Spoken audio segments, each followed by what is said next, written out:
পৌষের প্রায় শেষের দিকে এসে বানিয়ে নিলাম দারুণ স্বাদের নরম তুলতুলে এই পিঠে। নমস্কার বন্ধুরা, আমি অপালার রান্নাঘরে আপনাদের সকলকে স্বাগত জানাই। আমার আজকের রেসিপি দুধ ভাপা পিঠে। ভিডিওটা সম্পূর্ণ দেখার অনুরোধ রইল। ভালো লাগলে চ্যানেলটিকে সাবস্ক্রাইব করে আমার সঙ্গে থাকার অনুরোধ রইল। তাহলে চলুন রেসিপিটা দেখে নিই। প্রথমেই নিয়ে নিয়েছি 1 কাপ চালের গুঁড়ো, সঙ্গে দিয়ে দিচ্ছি 1/3 কাপ সুজি, 2 টেবিল চামচ কর্নফ্লাওয়ার, 1 চিমটি নুন, একটুখানি ছোট এলাচ গুঁড়ো আর 1/2 কাপ টক দই। এবার সব উপকরণগুলোকে ভালোভাবে একটুখানি মিশিয়ে নিচ্ছি। এবার নিয়ে নিচ্ছি 1 কাপ জল। এটা নর্মাল জল, রুম টেম্পারেচারে আছে, সেই জলটাই এর সঙ্গে আমি মিশিয়ে নিচ্ছি। সত্যি বলতে কি, এই পিঠেটা কিন্তু প্রথমবার আমি এক্সপেরিমেন্ট হিসেবেই বানিয়েছিলাম। তখন অল্প কোয়ান্টিটিতে বানিয়েছিলাম, কিন্তু রেজাল্টটা যখন দেখলাম অসাধারণ এলো, তখন কনফিডেন্স এসে গেল আর বেশি করে বানালাম। আর তখনই এই ভিডিওটা করলাম। আমার শাশুড়ি মা জিজ্ঞাসা করছেন, তুমি কিভাবে করলে এটা, কি কি দিয়েছো? আমি যখন বানাই তখন তো শক্ত হয়ে যায়, এটা তো একদম নরম তুলতুলে। যাই হোক, 1 কাপ জল পুরোটাই এর মধ্যে দিয়ে দিয়েছি। তারপর ভালোভাবে মিশিয়ে একটা মিক্সিং জারে দিয়ে ভালোভাবে গ্রাইন্ড করে নিয়েছি। এর মধ্যে দিয়ে দিয়েছি 1 টিস্পুন বেকিং সোডা। এখানে যদিও 1/2 টিস্পুন দেখছেন, কিন্তু পরে আরও 1/2 টিস্পুন বেকিং সোডা আমি দিয়েছিলাম। এবার এটাকে 10 মিনিটের জন্য ঢাকা দিয়ে রেখে দিলাম।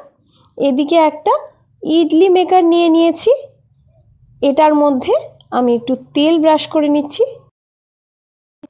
10 মিনিট হয়ে গিয়েছে। এবার ব্যাটারটা দেখে নিই কীরকম হয়েছে।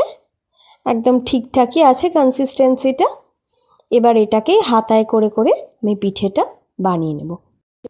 জল ফুটতে শুরু করার পর ঢাকা দিয়ে 5 মিনিটের জন্য মিডিয়াম ফ্লেমে আমি পিঠেগুলোকে ভাপিয়ে নেব। ততক্ষণ এদিকে দুধটা রেডি করে নিচ্ছি। হালকা গরম দুধ আমি নিয়ে নিয়েছি। প্রয়োজন মতো যতটা আপনার পিঠে সেই অনুযায়ী আন্দাজ করে নেবেন। এর মধ্যে আমি উঁচু 3 টেবিল চামচ মিল্ক পাউডার দিয়ে দিচ্ছি। মিল্ক পাউডারটাকে একটু হালকাভাবে গুলিয়ে নিচ্ছি। এবার এখানে আমি নিয়ে নিয়েছি খেজুরের পাটালিটাকেও দুধের সঙ্গে মিশিয়ে দিচ্ছি। এবার মিল্ক পাউডার আর পাটালিটাকে দুধের সঙ্গে গুলিয়ে নিচ্ছি। খুব বেশি মিল্ক পাউডার দেবেন না, দুধটা যদি খুব বেশি ঘন হয়ে যায় তখন পিঠেগুলো কিন্তু দুধটাকে অ্যাবসর্ব করতে পারবে না।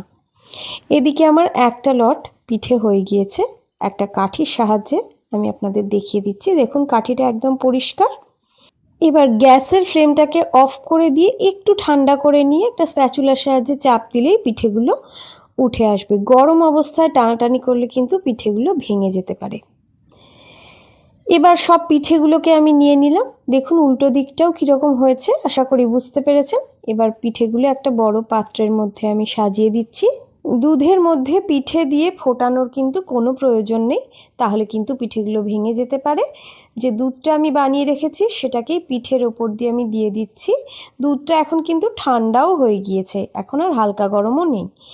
এবার আমি এর আগে মাখা সন্দেশ বানিয়েছিলাম, সেটাই একটু ছিল, উপর দিয়ে ছড়িয়ে দিলাম। সঙ্গে দিয়ে দিচ্ছি একটু পাটালি গুড় আর একটুখানি নলেন গুড় দিয়ে পিঠেগুলো পরিবেশন করেছি। নিজে বানিয়েছি বলে বলছি না, খেতে কিন্তু অসাধারণ হয়েছিল। আর নরম তুলতুলে। ফ্রিজে একদিন রেখে সকালবেলা বার করে তারপর এটা কেটে আপনাদের দেখালাম। আশা করি বুঝতে পারছেন কতটা নরম হয়েছে। সবাই ভালো থাকবেন। আজ এই পর্যন্তই।